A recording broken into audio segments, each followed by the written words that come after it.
ముందుగా నాకు జన్మనిచ్చిన నా తల్లిదండ్రులకి పాదాభివందనాలు. ధ్యానాన్ని, జ్ఞానాన్ని అందించిన గురువులందరికీ కూడా నా ఆత్మ ప్రణామాలు. అయితే ఈరోజు నేను చెప్పబోయే టాపిక్ ఏంటంటే, మన వాల్‌నట్స్ గురించి మేడం. డ్రై ఫ్రూట్ షాప్‌లో దొరుకుతాయి ఇవి. వాల్‌నట్స్ వీటిని అక్రోట్స్ కూడా అంటుంటారు. అంటే కొంతమందికి ఆ పేరు, ఈ పేరు తెలిసుంటది కదా! ఇవి మన మెదడు ఆకారంలో ఉంటాయన్నమాట. సేమ్ మన మెదడు లాగానే పైన గట్టి పెంకుంటుంది గోల్డ్ కలర్‌లో. అదే బంగారం కలర్‌లో, గోల్డ్ కలర్‌లో ఉంటుంది. లోపల పగలగొడితే లోపల పప్పనేది మనకి సేమ్ మన బ్రెయిన్ ఎలా ఉంటుందో షేప్ అలాగుండి 2 పార్ట్‌ల కింద ఉంటుందనమాట. దీనివల్ల మనకేంటంటే బెనిఫిట్స్ ఏంటంటే వీటిలో ఒమేగా 3 ఫ్యాటీ యాసిడ్స్ అనేటివి చాలా ఎక్కువగా ఉంటాయంట.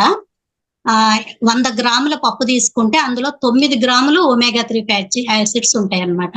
ఇది మెయిన్ మన గుండెకి చాలా హెల్ప్‌ఫుల్‌గా ఉంటుంది. ప్లస్ చెడు బ్యాడ్ కొలెస్ట్రాల్ నదిను క్లియర్ చేస్తుందనమాట. ఇది మనం చిన్న పిల్లలకి అంటే మెదడు ఎదిగే స్టేజ్‌లో ఉంటారు గదా పిల్లలు. అలాంటి పిల్లలకి చాలా ఉపయోగపడుతుందనమాట. అలాగే ఓల్డ్ ఏజ్ వాళ్ళకి కూడా వాళ్ళకి కొంచెం మెదడు వీక్ అవుతా ఉంటుంది గదా! అలాంటి వాళ్ళకి కూడా బాగా యూజ్ అవుతుంది. అంటే brain cells plus nerve cells బాగా యాక్టివ్‌గా పనిచేస్తాయన్నమాట. పిల్లల్లో బ్రెయిన్ పెరగడానికి ఇది చాలా హెల్ప్ అవుతుంది.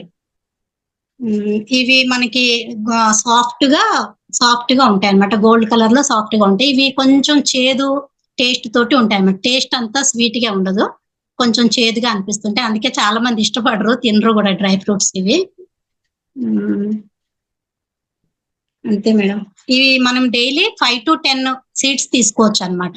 కాకపోతే ఇవి మనం కంపల్సరీ నైట్ టైమ్ నానబెట్టుకొని మార్నింగ్ తినాలి. లేదంటే నైట్ తినాలనుకుంటే మార్నింగ్ నానబెట్టాలి. కంపల్సరీ నానబెట్టుకొని తినాలి వీటిని.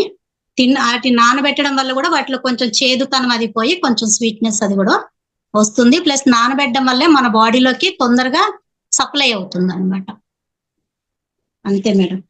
Thank you madam. నాకు ఈ అవకాశం ఇచ్చిన మహావతార్ ఫౌండేషన్ వాళ్ళకి థాంక్ యూ.